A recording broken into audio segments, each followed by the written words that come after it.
started over there. I've hoofed it all the way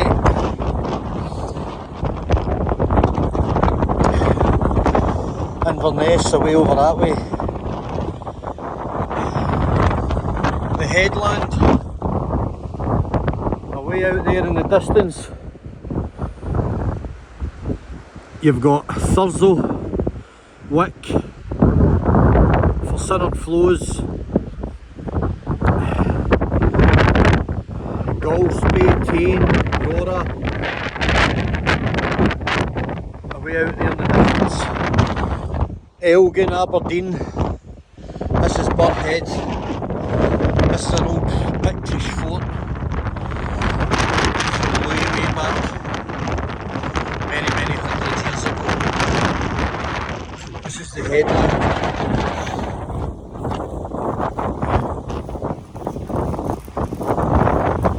So it is.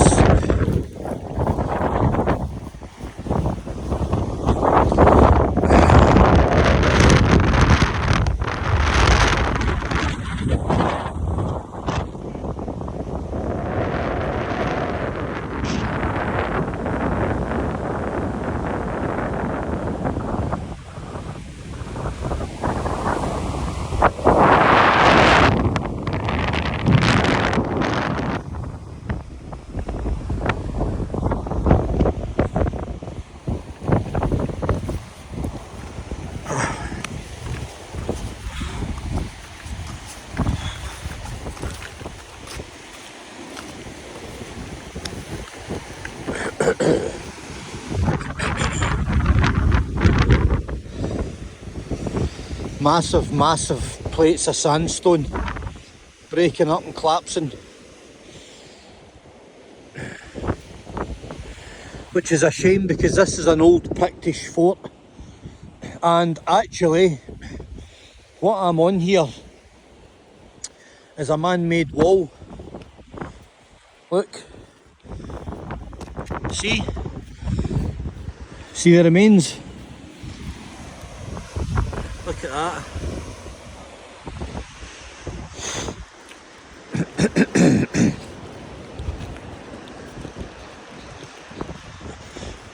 See, they do this and then there's no maintenance.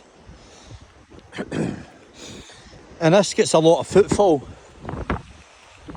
but it doesn't get the required maintenance. Now look at that wall. It's beautiful.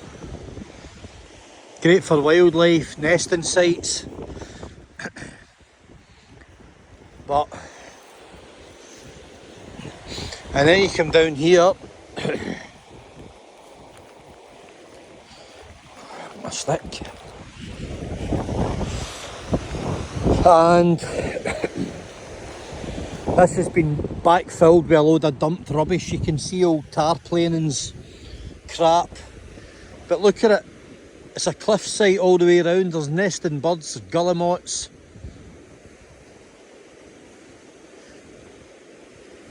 All sorts.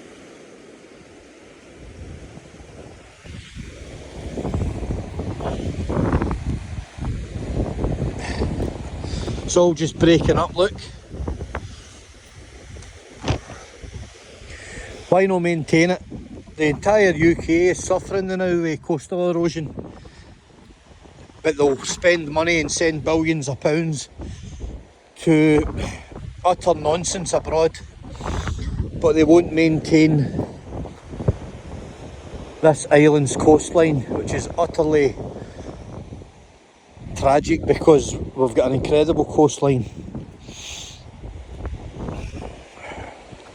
I mean, it really wouldn't take much to just maintain a little bit of this. I just don't know. The birds are on the shellfish out there. There's all sorts out there. There's big greater black-backed gulls, there's lessers. I've seen terns today, there's dunlin.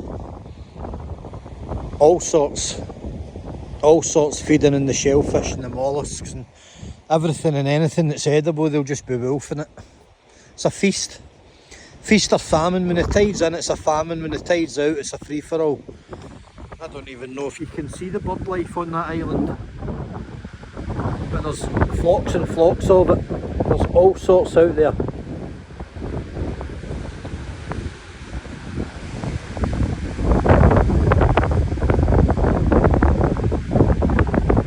There's probably a couple of seals as well on those big rocks.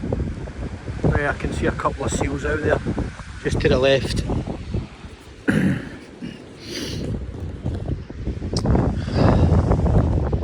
It's a great spot this, but they've got these stupid barriers, you know. Camper vans being the enemy of the state these days because they can't find a way to super tax them and ruin people's enjoyment. Always talking about get out in the country and get yourself fit, and then you want to charge you, and everything's about monetisation and profit, isn't it? And here's me with my Crocs, my stick, and my bag with my bits and my bobs, my grub. Got a drink, a bit of chocolate, and I've been surveying the beaches today because I've got a wee project going on. Harvest Reaper. Somebody's took the time to repaint that sign recently, which is nice to see, but that is a phenomenal piece of timber, that boat. It's got a history as well, it's a cracker, look at it. Look at that keel band. There we go. The Harvest Reaper was a 45-foot long 5A design fishing boat built of larch on oak at Wilson Cocky, Nobles Yard in Fraserburgh in 1931. She was powered by a Kelvin Ricardo diesel engine. She fished from Fraserburgh, the other broch, using small line, great line and drift net.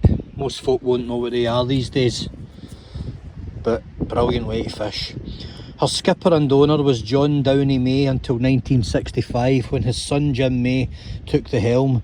Later she was sold to new owners in Macduff. She arrived at her final berth here in 2015.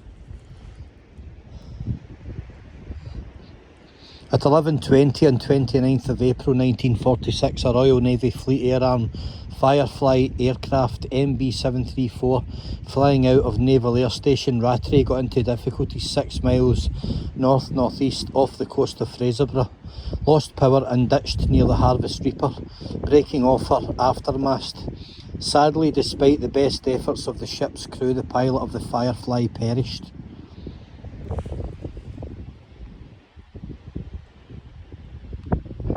The pilot was temporary sub-lieutenant, Lieutenant Kenneth David Williams, aged 20, born in Liverpool. God bless you, sir. Aged 20, eh? Imagine ditching into the sea on a dark night.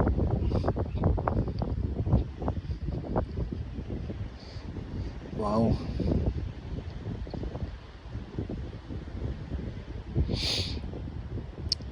That's some story. So there's the Harvest Reaper in all her glory. A 45 footer, she's a clinker type, a 5A, but it looks like a clinker. Look at that larch and oak, look at that keel. Ain't that a work of art? This skill just doesn't exist anymore.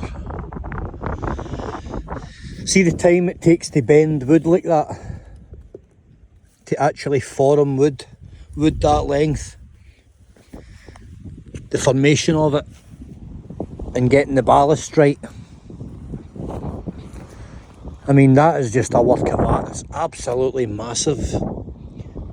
It's as wide as it is long, but I bet you that sailed something else. I bet you that rolled in any wave, because these guys were master craftsmen. Look at the pins, the size and the depth of the pins, they're huge. And they were just more intelligent than people are today, because they had a much better grasp of, this was a necessity, this was about survival, it was about putting food on tables. It wasn't about profiteering for a corporation, which it all is now. gigantic fleets, super boats coming in, and look at the depth of that boat and stealing everything. You know, massive nets out for miles and miles, just raking the seabed clean. This was all about sustainability. They knew what the quota was, they knew what they could bring in a season to feed the population and get a little bit of profit and keep the company going, but not for greed, out of necessity. And there'll come a time again where necessity will overcome everything else and we'll go back to this, because all of these corporations that's all boom and bust, they'll exploit everything until there's nothing left to exploit. Then we'll go back to the sea and we'll go back to the land and the hunter-gatherer in the field, and you know, and that's where it'll be. We'll go back to it, because man's always trying to conquer this, and these super trawlers have got a shelf life. You can't just keep taking, it's deplorable, and leaving nothing. And that's all they do. Take, and make millions and millions for their owners. And that's all it's about. It's out. What's going on out there is out of control. It's completely and utterly out of control.